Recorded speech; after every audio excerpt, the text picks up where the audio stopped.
Well, good morning to one and all. Tom Dixon here with the Financial Experts Network, and delighted to have you. Delighted to have as a special guest, actually a longtime friend of mine, the highly respected economist that was highlighted in the invite here, Larry Kotlikoff, rated, little known fact perhaps to some of you, rated one of the top, and I can see him blushing, 25 economists in the world by The Economist, I think about 5 or 6 years ago, and has done incredible work for, it's amazing, the Fed, the International Monetary Fund, etc. I'll do some bragging for Larry. So, and then of course in that boring sweater, I thought he had livened it up a little bit. We actually also have on the screen Terry Hancock. Terry is with SunWest Mortgage. SunWest is a sponsor of my webinar series. Terry's a longtime friend as well. And Terry and Joe Damo, as I'll mention that name from SunWest Mortgage as well. So delighted to have Terry.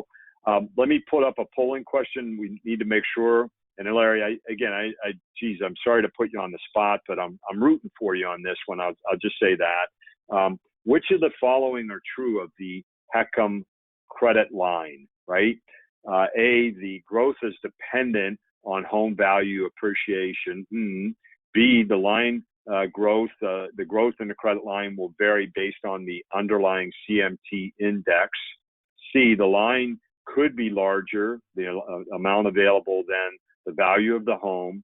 D, the clients may get a line after paying off an existing mortgage. And I sort of showed you that briefly, right? E, all but A. So the E answer is all but A. Okay, 30 seconds, Larry. Hold on. We're going to come to you. And I don't know. I mean, I'm thinking maybe there's, whoops, I didn't mean to launch that. I think I hit on the screen incorrectly. Let me see if I can launch the poll. Sorry about that. Sometimes I've done a million of these, but I guess what? I make mistakes. Oh my gosh, I said that publicly. Can't believe it. All right, we're going to leave it open for 15 more seconds. Certainly appreciate your participation. And then I'm going to do a quick scan on the slides, make sure. I think I have a lot of slides in there that I tend to be overly ambitious. I think we all do when presenting. And let's give it 5 more seconds. Let me do this real quick as well. I want to make sure we get to this while we still have folks on, a lot of folks on. Okay, Larry, what would your vote be? I'd say E. I think you're right. And 95% voted E. Okay, great. All right, let me fast forward to a couple slides. I'm certainly happy to, sort of have some tips here for the types of clients you might want to look at. Areas that you need to be careful before that, and again, pros and cons, and I'm happy to come back to that. One of the things I wanted to offer is SunWest is willing to provide any of you that are interested in a copy of Wade Fowles' book.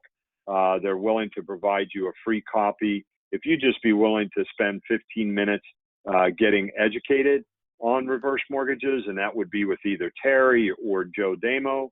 A ton of experience in this. So let me just launch the question to see if you're interested in that. You don't have to take the book if you just want the education, of course, that's fine. But I highly recommend it. And I have some of you on, like John, good to see you on from Pasadena. How about that?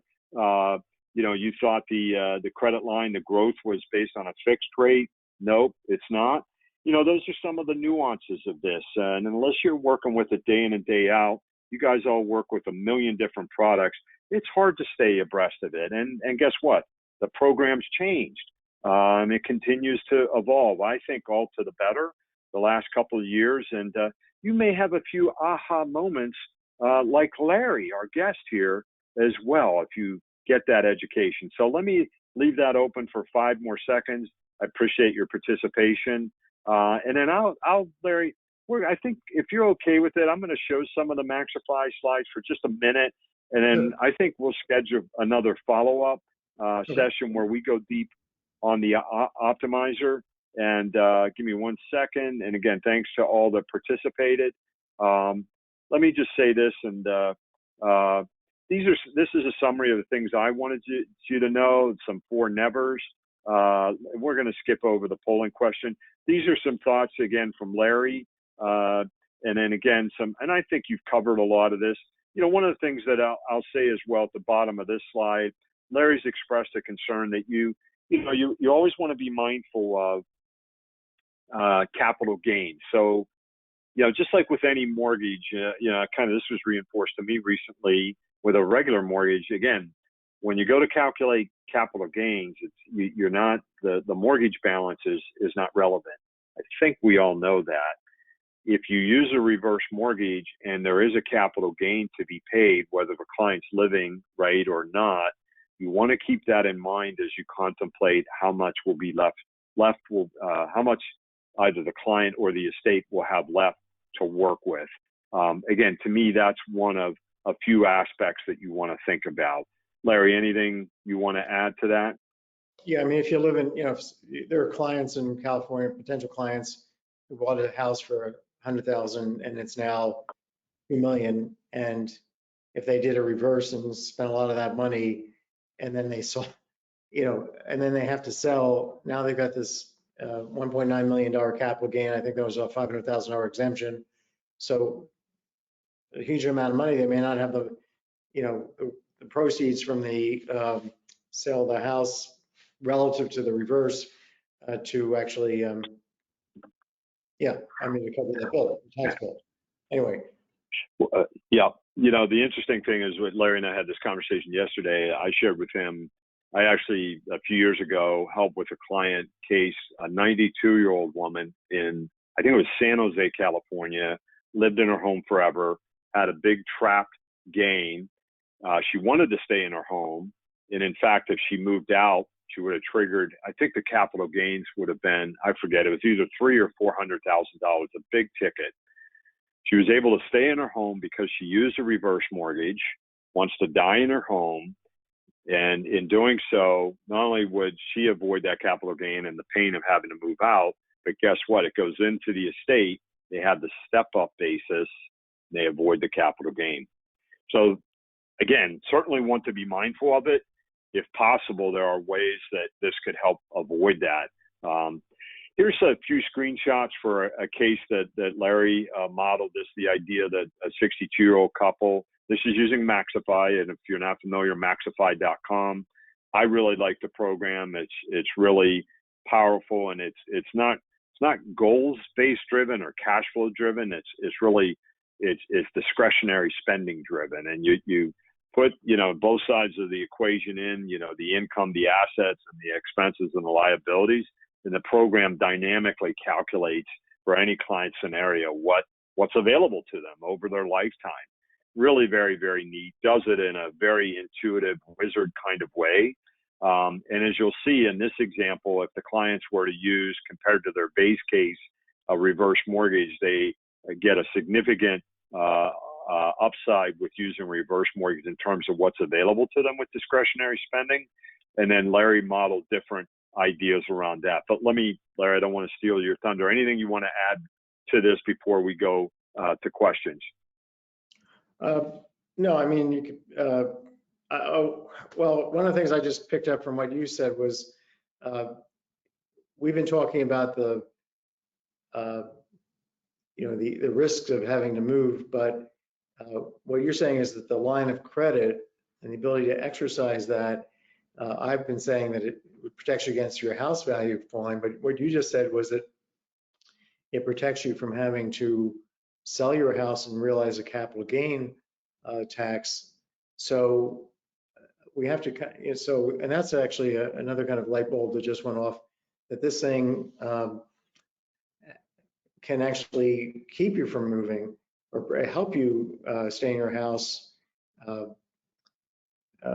versus the, being a risk. You can basically alleviate the risk of moving as opposed to representing a risk associated with moving, depending on the circumstance. So the line of credit has different features than actually taking out the reverse right now.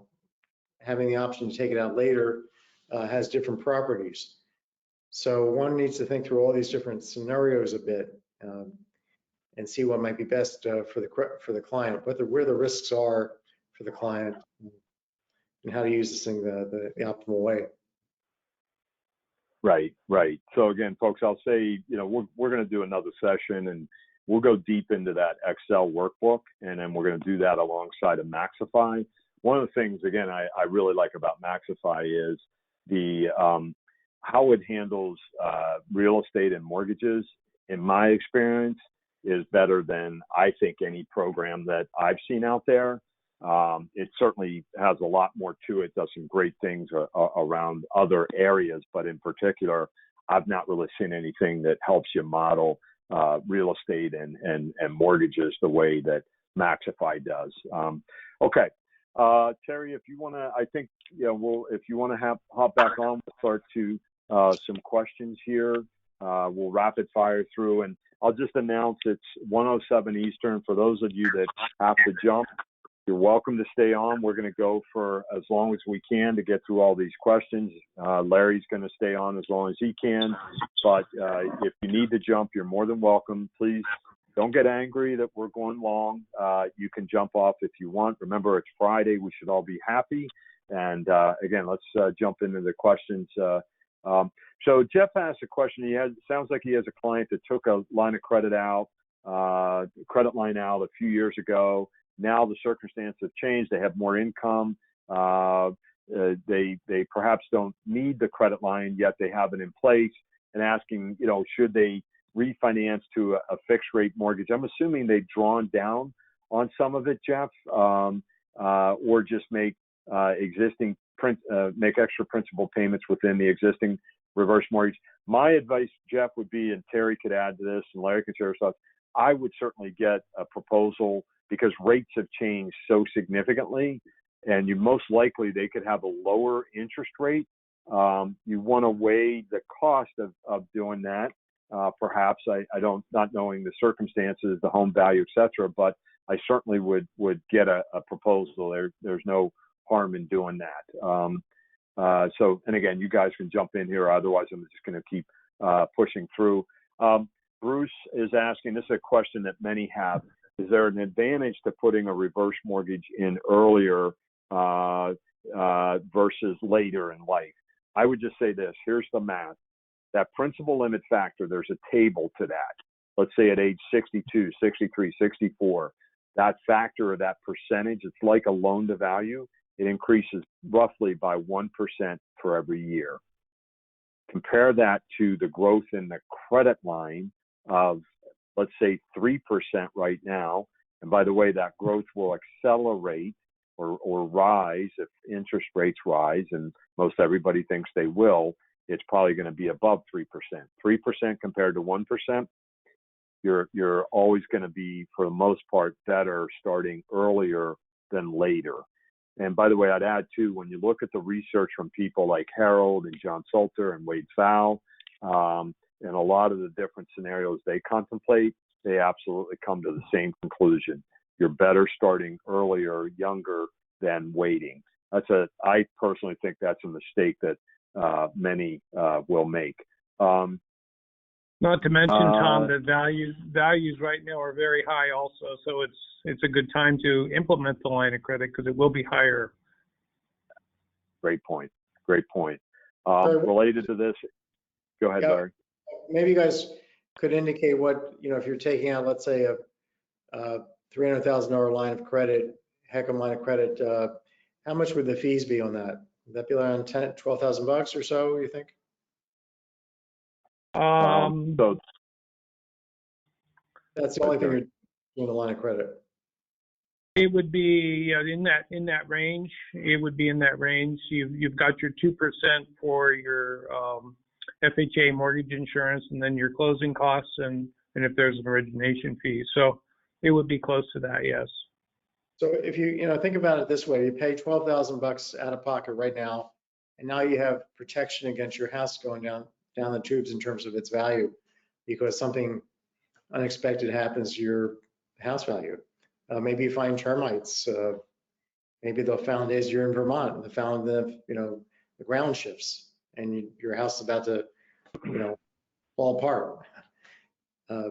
all kinds of things can happen, right? So this is maybe your largest asset apart from Social Security benefits, and to have an insurance against its value declining 20, really on an ongoing basis, this insurance, that may be very valuable to the point where I might even call you, Terry.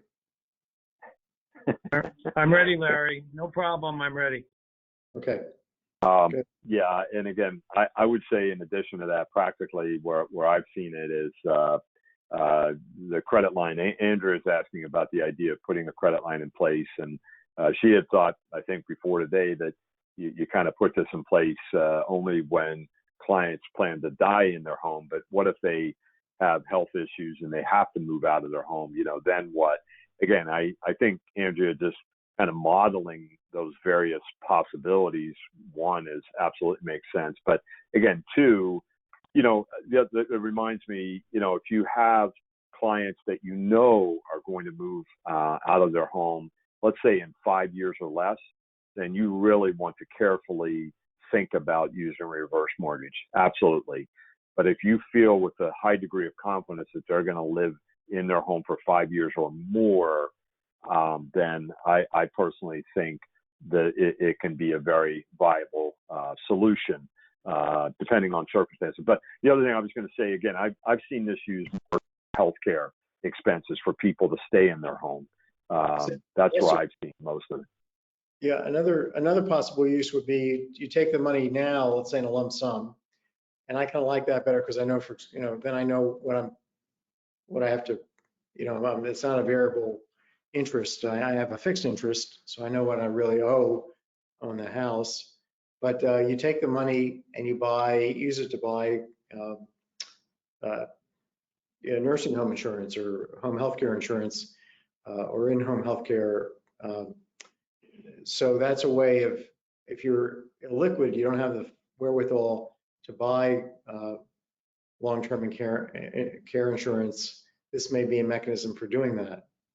Or as we were discussing before the webinar began, if you want to, let's say, do a Roth conversion, your tax bracket's low, but you don't have the liquidity to pay for the extra tax bill, this is a way to get that liquidity.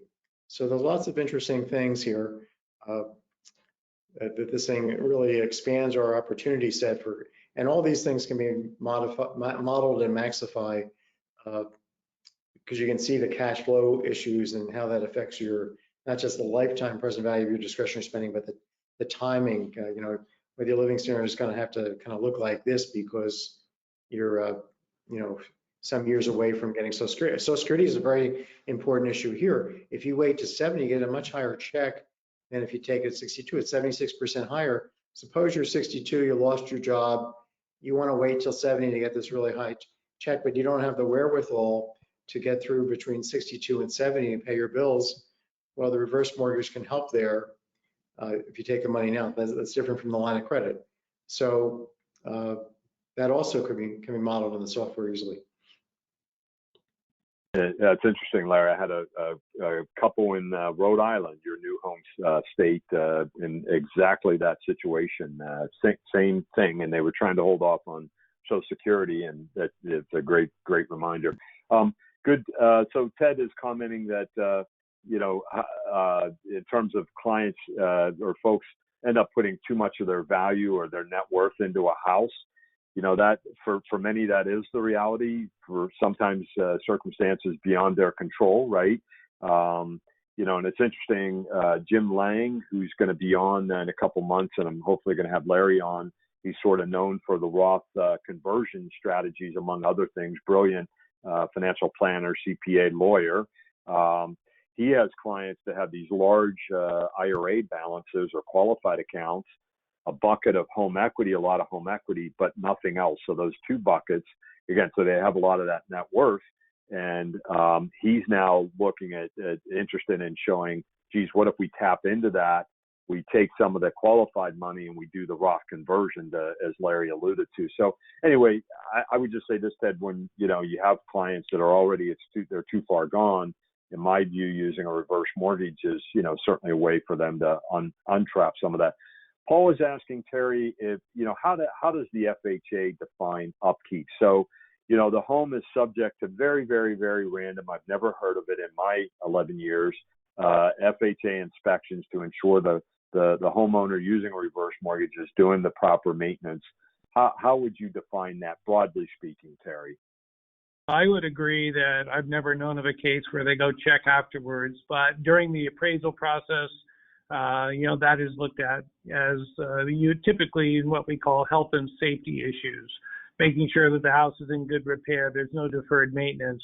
So that's looked at during the initial application. And periodically we do have to do repairs. We have to do the repairs, which actually can be done after the loan in some cases. But they're typically minor, paint and, there's termite issues maybe or something like that, especially here in California. And we typically get them taken care of pretty quickly, and we get it done. But it's not something, again, I've never heard of any, and that's also something on any loan that you receive. It doesn't matter if it's a forward loan, you have the same representation that you will keep the house in good condition. So I don't know of any after effects. Okay. All right. Chris is asking about basically if a property goes into the estate, they had a reverse mortgage on, the reverse mortgage is paid off, including the interest. Is the child or the children involved able to take that interest mortgage deduction on their personal tax return? I wouldn't think so. That would be a function of the estate, the accounting for the estate. Terry, unless you know different, we'll get back to you, Chris, and confirm that. I will check on that. I've actually heard that may be a possibility, but I want to double check on it. Okay. All right. I might. Yeah. Again, another example, Chris, where I may be wrong. Good question from Robert. Robert, good to see you on. Asking if you have clients that have substantial equity but low earned income, would they qualify? There's a residual income that they have to show. Terry, if you could comment on that, that would be great. Sure. It depends. There's four. This is on the home equity conversion mortgage we're talking about. There are four different parts of the country based on, the cost, of course. In California, we have the highest, and you have a certain amount of money left over every single month based on the number of people who live in the home, which is typically one or two. Sometimes we run into a third person, but typically it's one or two. And we just look at their income coming in. We calculate the debts they have going out, including taxes and all the different expenses, and they have to have this certain amount of money left over. And there's various ways that we can actually take the proceeds from the reverse mortgage and add that as income if it's kind of tight. Sometimes we do run into individuals that have smaller Social Security payment, income coming in. So we're able to figure out a bunch of ways to do that. So it's typically not too much of a problem. Tom, can I raise let me ask a question you may know the answer. Suppose that I take out this reverse at 62, at 82 I have to move and I sell, and I've made no payments on the reverse, so now I have to pay principal plus interest back. Is the interest, the total sum of interest deductible at that point in that year? Yes, because at that point you're paying it. That is correct. And that's a question we quite often get. Can I take that interest deduction each year as it's added to the balance? That's really an accounting question. I've heard of some accountants being very aggressive on that and taking it. I wouldn't particularly advise that, but you can, when you actually pay it, when the balance is paid off, that's when you would be able to take the deduction in most cases. Well, for most middle-class people, given the $25,000 standard deduction, the mortgage the deduction is not going to be of any value unless it's above 25, unless it's a really big number. So being able to take that, the accumulated interest in a lump sum deduction now makes the mortgage, makes this a deductibility of mortgage interest valuable, whereas it might otherwise, on a conventional mortgage, it may be of no value. Am I getting that right? Getting that right? That's correct. Of course, it depends on their other income and whatnot when they do sell, of course. So But generally, that's correct. I would agree with that. So that's, okay. Well, we should run that too, Tom, in the next session. Look at that case. It's kind of Yeah, interesting. and, it's interesting. Yeah, CPAs have talked about they've been interested in this around tax bunching strategies. It sort of relates to that in my mind. They see an opportunity, sort of what you've hit on, Larry. Yeah, absolutely. Okay, I just want to try to keep working through the questions. Paul has asked, basically, when you have the scenario where you have someone that's 62 or older, a younger spouse, what happens if they use a reverse mortgage and then the older spouse passes away? There's what's called a non-borrowing spouse provision that HUD and the FHA have put in place in the last few years to provide protection so that the youngest spouse does not have to move out of the home. Okay, so I want to make that clear. They have to meet certain basic conditions, but they don't really have access to the money at going forward upon death of, again, the older spouse. But most importantly, they don't have to move out of the house. Terry, did I get that correct? That's absolutely correct, Tom. Okay, great. Robert, Tom, go ahead, Larry. The economist in me keeps thinking through these situations. If the payout is based on the younger ages of the spouse who's younger, and think about that, you take out the money in, let's say, continual payments. So there's that kind of annuity aspect of the payments, but also the staying in the house. If you can outlive, you live to the point where, if one of them lives to the point where the house is owned by the bank, in effect, that's another kind of longevity insurance. Now, it seems to me that it sounds like the pricing of these things is independent of the age of the older spouse. Am I right or wrong on that? I mean, it's based on the age of the youngest borrower, and in the case of a individual who's under 62, they are classified as what's called a non-borrowing spouse. But they have the right to live there for the rest of their life in the event that the older person passes away. Right. So I'm trying to get at is that if you have two spouses that are, you kind of get double annuity insurance here to some degree, because it's like a joint survivor policy, but it seems like it's priced taking into account just the age of the young. Somehow the second spouse, the older spouse, the information about their age isn't coming into play in this calculation at some level. So it sounds like maybe you could buy get a joint survivor annuity on the cheap through this mechanism. I don't know if anybody's thought about that before. Right. Did that ever come up? Yeah, you do. When the younger the borrower, though, the less they qualify for, because there's going to be less. But over time, it could be significant, especially if the younger person outlives the second person. They can live there for maybe 50 years. Yeah, it's right. So yep. I would add there, Larry, the second or third research project I did with Harold Odensky and John Salter looked at just exactly what you're hitting on, that if you put this monthly payment in place and you sort of have the second to die provision, the joint, survivor, how does that compare to annuities? Like, we looked at that years ago. Yeah, absolutely. It's also the second to die in terms of living in the house, getting this annuity, absolutely.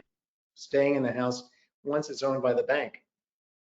I'm wondering whether that's incorporated, because that's where I think is the interesting aspect of this particular issue. I think it's good to know Tom uses his example of you could be 18 years old and the second party and you could qualify.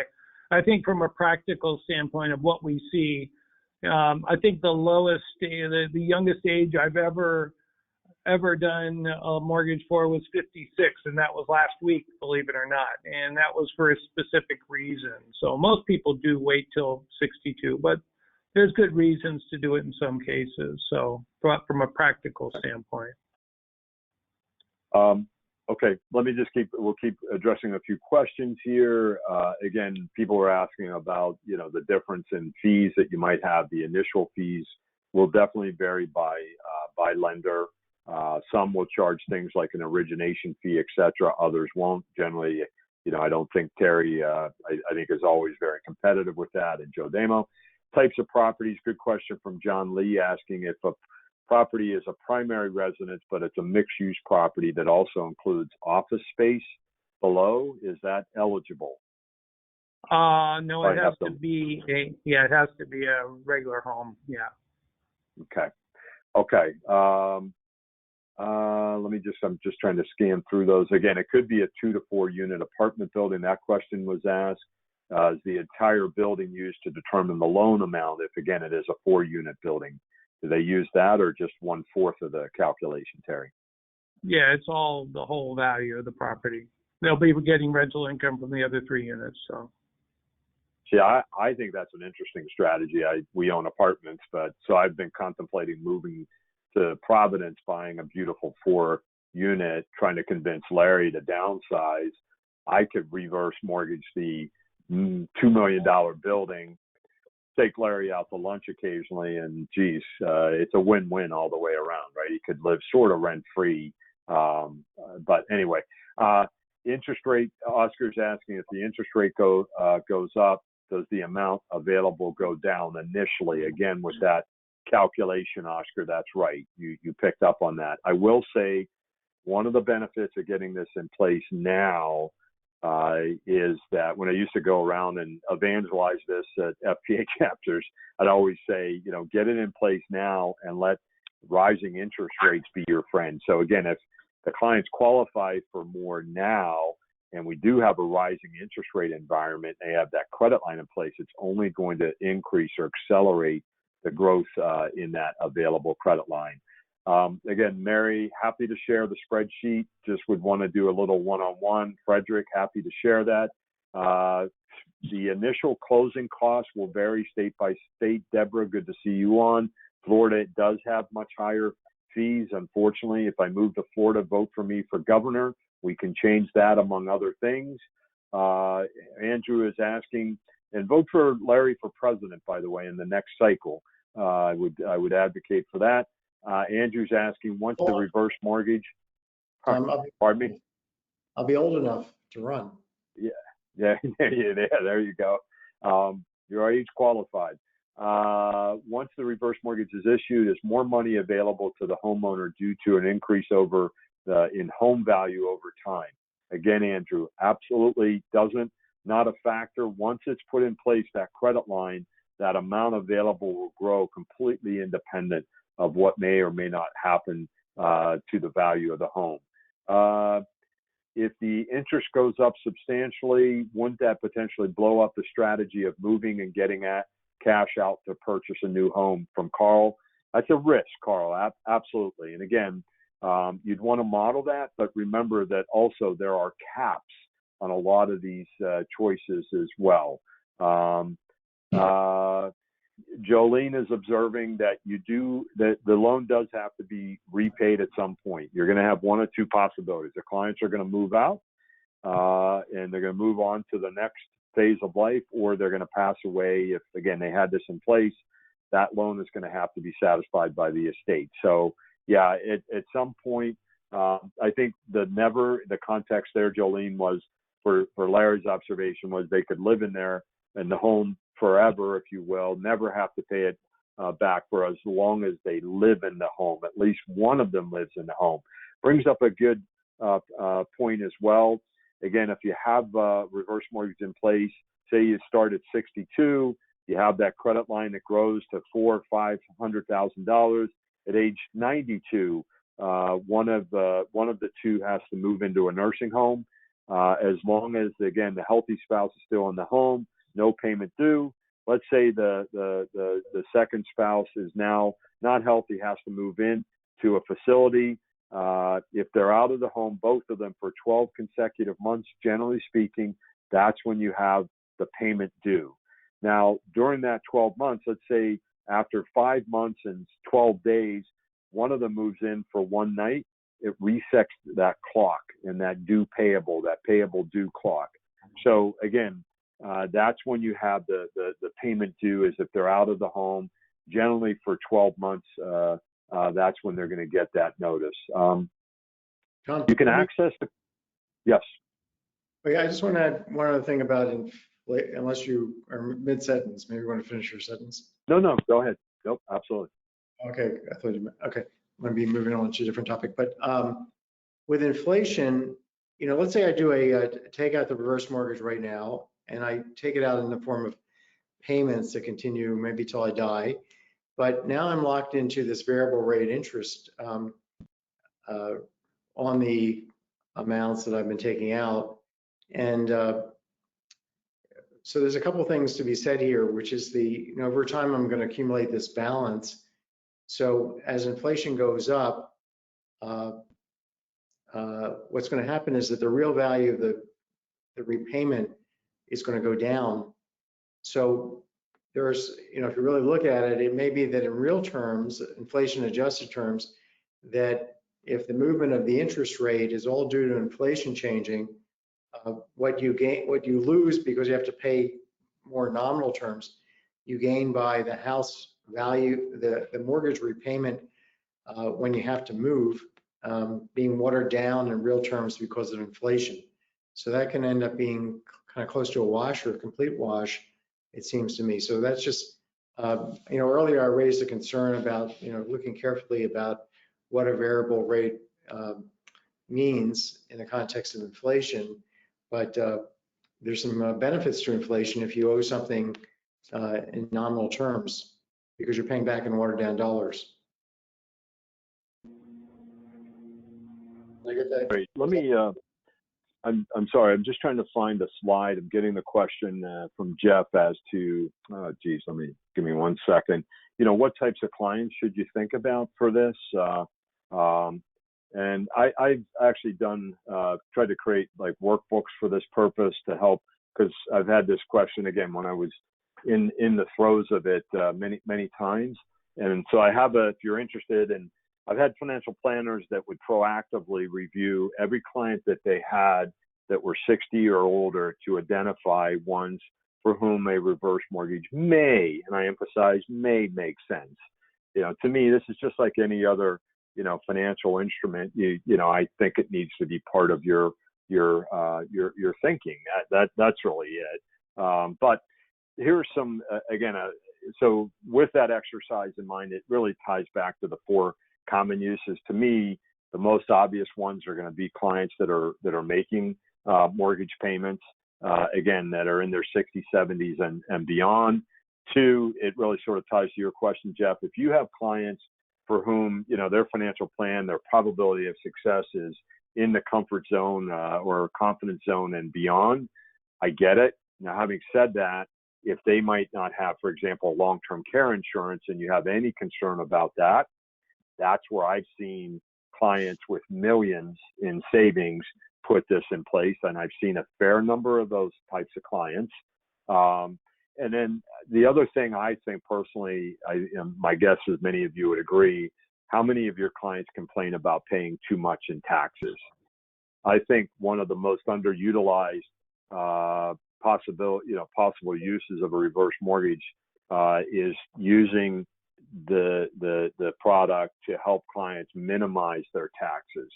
And it could be clients that are drawing, maybe again in their 60s, they're drawing out of their qualified accounts, or they're going beyond their RMDs at now, I guess, 72, you know, where they are triggering unnecessarily excess taxes. Again, I think personally that is one of the bigger opportunities. So again, I'm just summarizing this.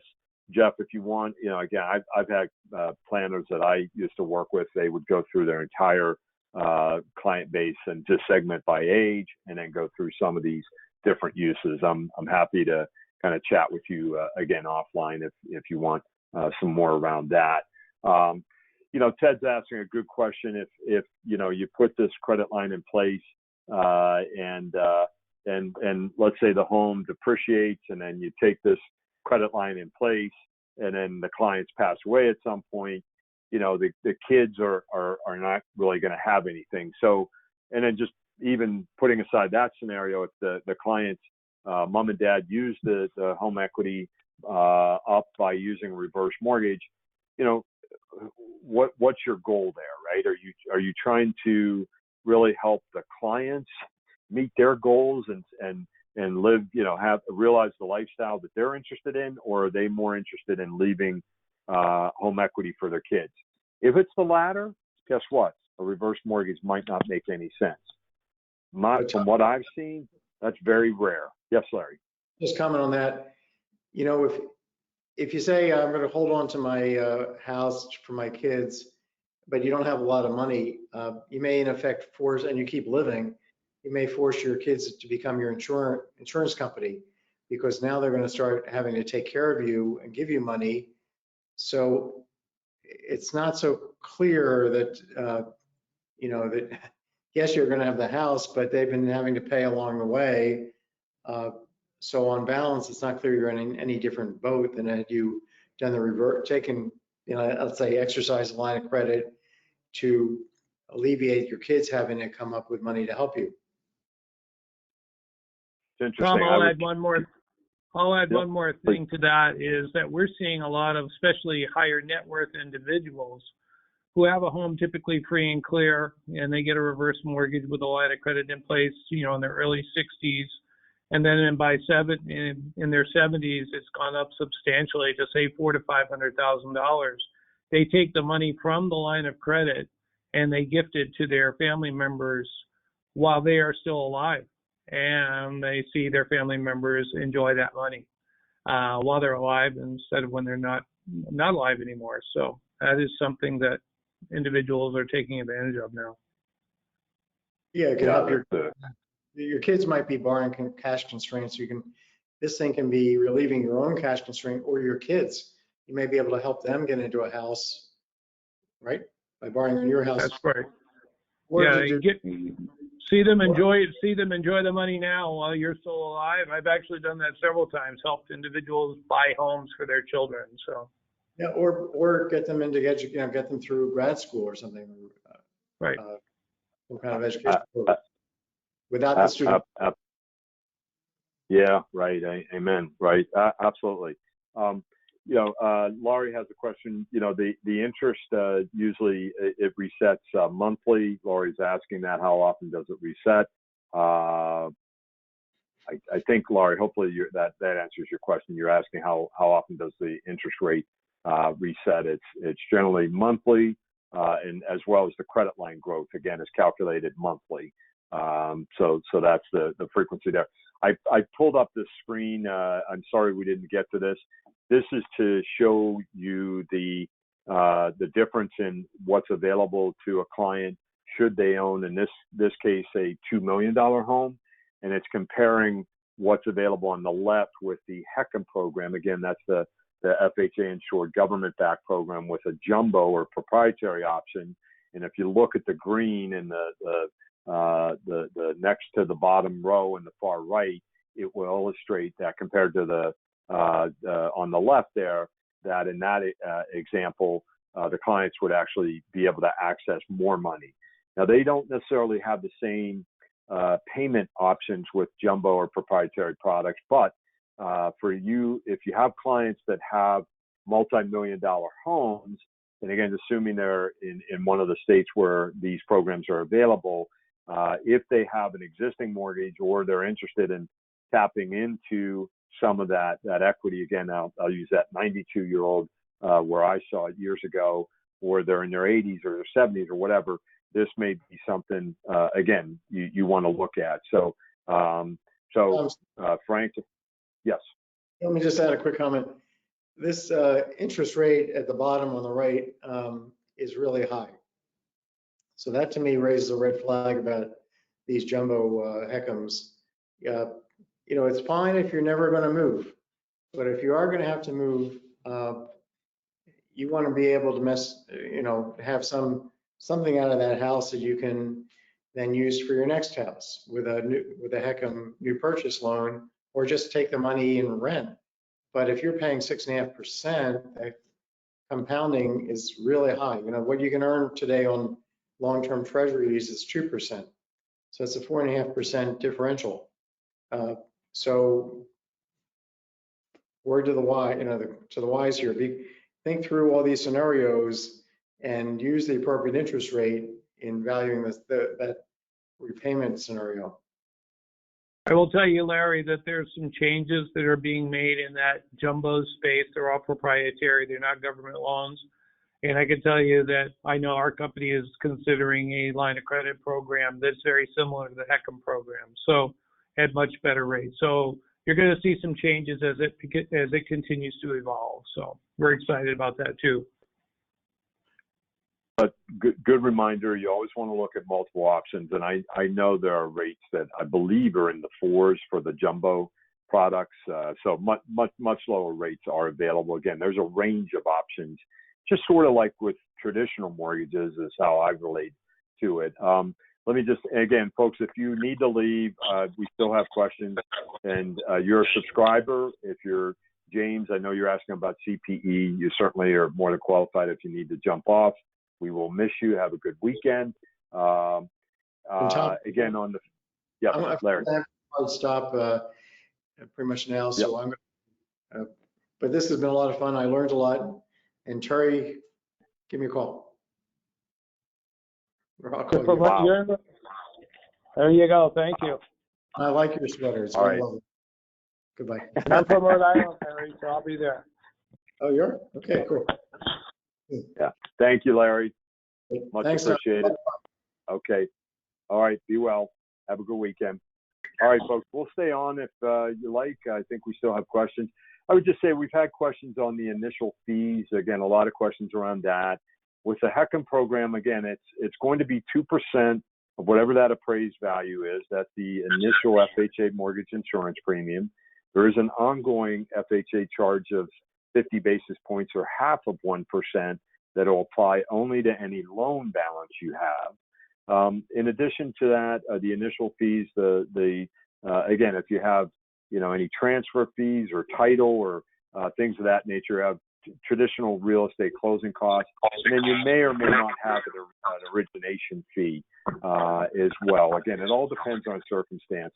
I would say this, one of the things too that, this, let me throw up this, let me see if I can find this Excel workbook that I have. One of the things that I look at is depending on what your circumstances might be, making payments, even if they have just a standby credit line in place and they have initial costs of 10 grand or 12 grand, whatever it may be, to pay that down over, a couple, 3 years, or assuming they can, we can model that. It's very easy to model that. Again, the clients never have to do it, but to me, that's one of the options you want to look at is if you want to say, hey, I want to try to keep my loan balance, my cost of whatever low, then, you absolutely can do that. Good question from David about the charitable giving. We just sort of touched on that, David. Absolutely have seen uses of that by clients where they, I've seen it, I'm sure Terry's seen different scenarios too, where grandparents have used it to pay for college education, things for the grandkids. Seen a lot of different examples of that. And again, depending on the circumstances, it may be the best asset, that being the home equity, to use for that purpose. Does the home have to be paid off from Victoria? Again, generally speaking, if the clients are 62 or older, if they have, I'm going to hedge my bet a little bit. Again, for a younger age, if they have roughly 55% in home equity, so in other words, if they have a $100,000 home, they have, I'm just using a round number, $55,000 in equity, they have a $45,000 mortgage, they would be able to use a reverse mortgage to pay off that existing mortgage. So that's just a rule of thumb. Again, now if they're 92, they probably only need 35% in home equity. They could have a $65,000 balance and have no issues. That's a very common question we get, Tom, is how much money can we get? And it's important to know that these are not high loan to value loans, as Tom pointed out. So, there's you hear about 0 down payment loans on VA loans and 3% on conventional, all that. Well, no, this is these obviously there are lower loan to values. Yeah, I'm getting an interesting question from Bruce about, is there a tax on the increase in the available credit line? So again, if you look at what I'm showing here, right, you see all those formulas up there. I wish I was smart enough to can say I've done the programming. It's actually Missy from my office that does all this, but no. So in this example, the clients started age 65. At age 72, I'm highlighting this right here. They have now $660,520 available to them. It's just an available credit line, or again, pot of money that's available to them. There's no tax on the increase in that line that's made available to them. And again, if you're interested in this, I'm happy to chat with you one-on-one to show you how this works. I'm happy to model a couple cases for you. I probably would want to have someone from Terry's team involved as well to make sure you have someone to serve you on an ongoing basis. And Lynn is asking Terry, any info on how hard it is to or easy to get a condo approved for this? I would generally say my experience has been it's relatively easy if you have a cooperative board at your condo association. If the condo is not FHA approved, you have to have a willing association. Terry, would you add to that?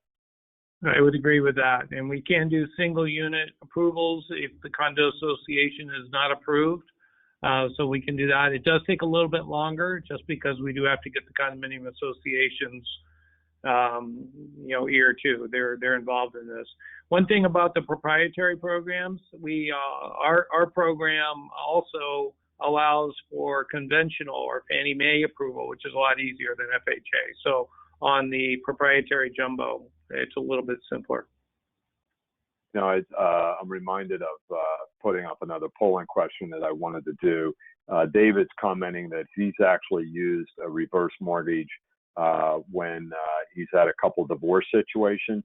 I think that's a brilliant move for gray divorce, which unfortunately is all too often. I put up a polling question. If you could let me know if you've used a reverse mortgage, I'd really, personally, I'd just be curious. I'm curious. Great. Thanks for sharing that, David. And we're going to do a session just on that gray divorce. And I think modeling a few situations. And David, if you want to be on, please email me. I'll shoot you my email right now. Sorry, folks, you may hear me type. I know I was doing that before, and I apologize for any noise, but I just want to get to David. Please shoot me a note, David. I'd love to chat with you about that. The thing I would clarify, too, on the non-borrowing spouse, where, again, there's a younger client on title, again, let's say 56, to use Terry's example, and the oldest is 62. When the oldest passes away, the youngest can stay in the home, but they don't. Let me just close this poll. Sorry about that. But they don't. The youngest won't have access to the additional funds in any scenario. Right. So, is that correct, Terry? Right, with a non-borrowing spouse, right, under 62, that is correct. They just have the ability to stay there. Now, when they do become 62, they can, and if they were 62 when that occurred, they'd be able to do possibly a reverse mortgage for themselves. Actually, just looking at one of those right now. So we call that a HECM to HECM refi.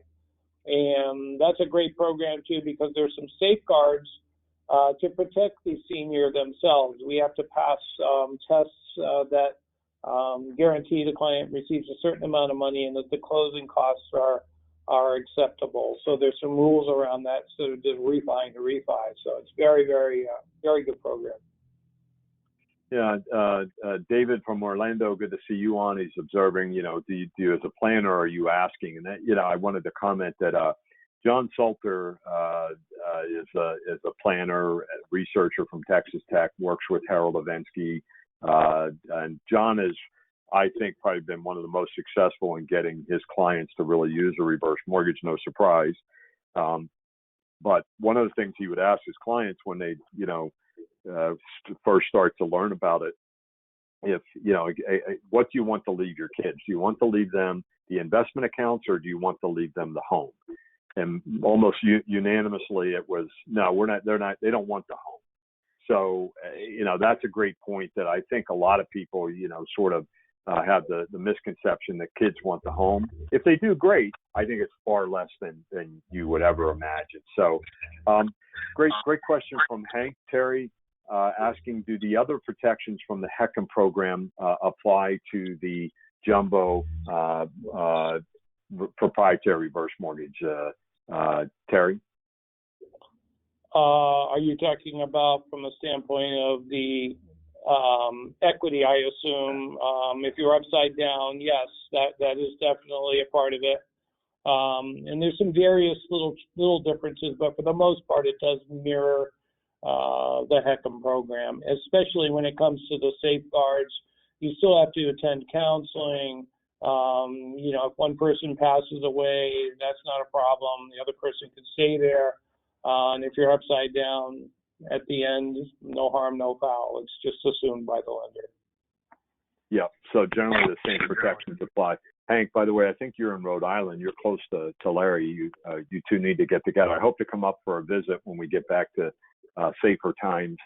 So Hank, we'll have to hook you up then. Again, Victoria's asking, who's a reverse mortgage ideal for?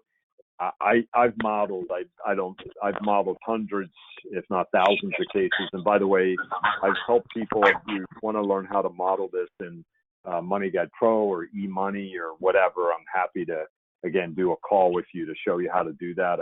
I've done a lot of that. There are workarounds in each system that you can use to model the use of reverse mortgage. But I share all that because I've, again, modeled so many cases.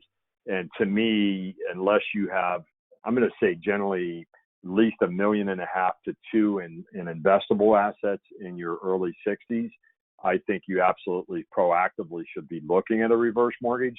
And to add to that, if you believe that forward-looking returns are going to be in the 5% range or whatever the experts tell us, if you look at CAPE and whatever, you sort of have to conclude that, right? But anyway, I think you have to proactively look at it. And again, if they don't have long-term care insurance, you have other risk to the plan. If they have $10 million and they're 65, okay, I get it. But I've had a client who was in Chicago that had a $20 million portfolio, and he did this. I know John had a client that had close to $10 million that did this. So, but if you're, I think if they've got 2 million or less, personally, I really would look at this straight away, personally. Again, because if, especially if you don't believe that returns are going to be 8% or more going forward, I would think that would give you a sense of urgency. But I'll add to that, Tom, and that in 14 years, I've heard an infinite number of reasons that people utilize a reverse mortgage. We're talking about from the financial aspect today, but I've helped people purchase second homes with the proceeds from a second mortgage, as an example.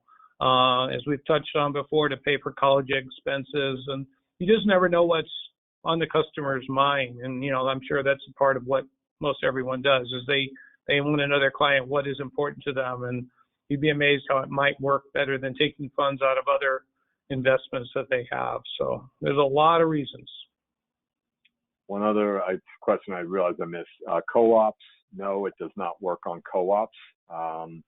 Sorry, wish it did. But and then Chris is observing that Wade's book is an excellent book.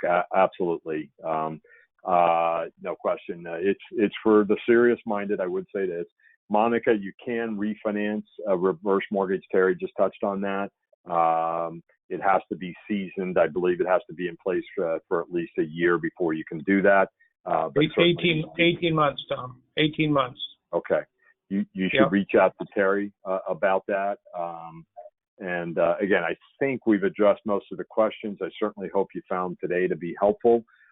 So with that, I think, again, I hope we addressed everyone's questions. Appreciate everybody staying for almost 2 hours. Incredible. Terry, thanks so much. for staying on with us as well. Thanks for your support and doing a great job, and keep it up. And with that, wish everybody a great weekend, and take care, and hope to see you again next week.